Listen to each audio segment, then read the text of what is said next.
Кабачки, немного фарша и вкусный ужин для всей семьи будет готов за считанные минуты.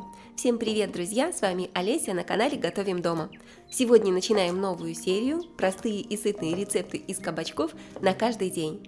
И первым делом нарезаю кабачки кружочками, потолще, чтобы башенки были устойчивыми. Так. Нарезали кабачки и сразу займемся начинкой. В миску отправляю фарш, у меня сегодня говядина, но вы можете взять любой. Добавляю рис. Никогда бы не подумала, вы знаете, что делает фарш по-настоящему сочным? 1 помидор. Нарезаю его мелко и прямо с доски отправляю в миску. Это мой любимый трюк, вкус становится насыщенным, а начинка не сухая. Когда-то я случайно добавила в фарш помидор, экспериментировала на кухне и теперь всегда так делаю. Сочные ломтики, немного сока, и это уже совсем другая история. Вот так вот меленько нарезаю.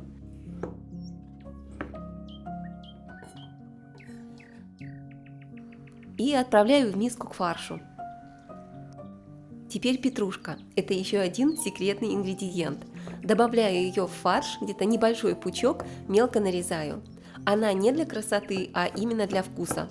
Вместе с помидором и мясом дает очень сочное и свежее сочетание. Обязательно попробуйте, мне кажется, что вам очень понравится вот это сочетание, если вы еще не пробовали.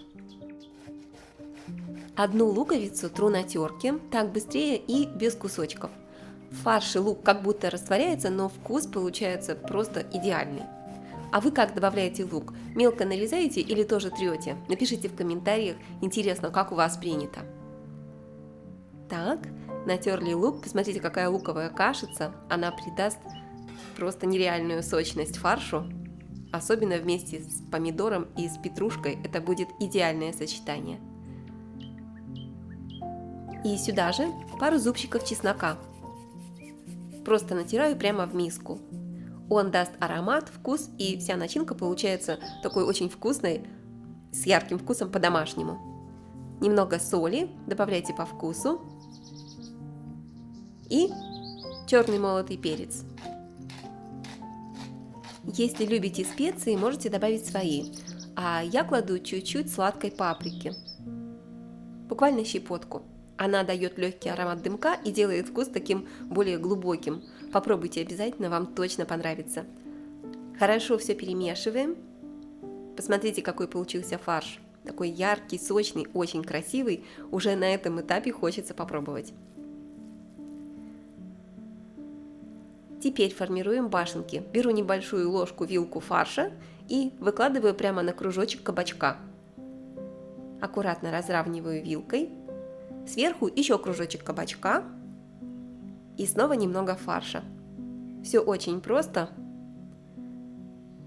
Башенка уже почти готова. Главное собирать аккуратно, чтобы не развалилась. Вот так. Кружочек кабачка и немного фарша. Практически готово. Посмотрите, какая симпатичная башенка получается. Немного подровняем. Вот так, ничего не разваливается, и отправляем сразу в форму. Форму я ничем не смазываю, не переживайте, ничего не подгорит. У нас будет соус, и он пропитает все, и фарш, и кабачки. Получится очень вкусно. Вот еще одна красивая ровная башенка. Выкладываем в форму и собираем дальше. Покажу вам еще один простой способ, как быстро собрать башенки. Я формирую фрикадельки из фарша и теперь просто чередуем кружочек кабачка, фрикаделька, немножко разровнять, снова кабачок.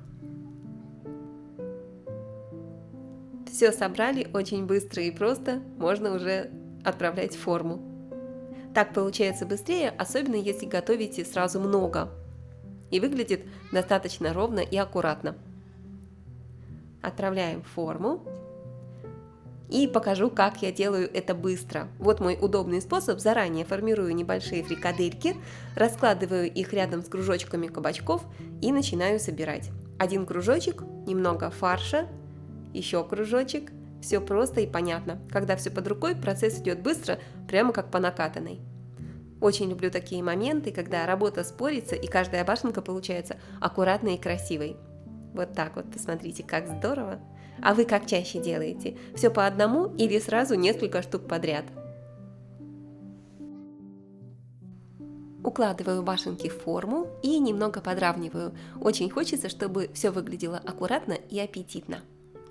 Это один из тех рецептов, которые в моей семье любят все. И я даже жду кабачки и лето, чтобы скорее приготовить этот рецепт. Только посмотрите, какая красота у нас получилась. Выглядит уже просто с ног сшибательно. Скорее хочется попробовать. Смешиваю сметану. Можете взять и сливки, если хочется понежнее. Добавляю пару ложек кетчупа или томатного соуса, все, что есть под рукой. Горсть мелко нарезанной петрушки, соль по вкусу и немного черного перца. Также сюда тоже добавлю щепотку копченой паприки. Теперь все хорошо перемешиваем. Не спешим, соус должен стать однородным и ароматным. Я просто обожаю такие простые и вкусные соусы, и вкус усиливается за счет него в 2 раза, особенно с запеченными овощами. Это просто находка. Добавляю немного воды, чтобы соус стал не таким густым. Он должен легко литься и хорошо пропитывать кабачки, поэтому хорошо перемешиваем. И примерно вот такой консистенции мы добиваемся. Не густо и не слишком жидко. А теперь заливаю соус прямо сверху, аккуратно по всем башенкам. Такой соус не даст кабачкам пересохнуть, и кабачки с фаршем после запекания получатся очень нежными, мягкими, каждый кусочек будет пропитан соусом. Сверху тертый сыр для румяной корочки и насыщенного вкуса.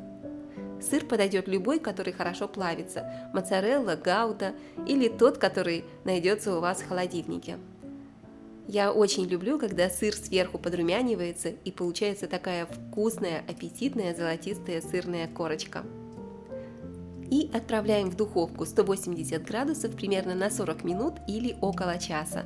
За это время кабачки станут мягкими, фарш хорошо пропечется, а сыр сверху подрумянится.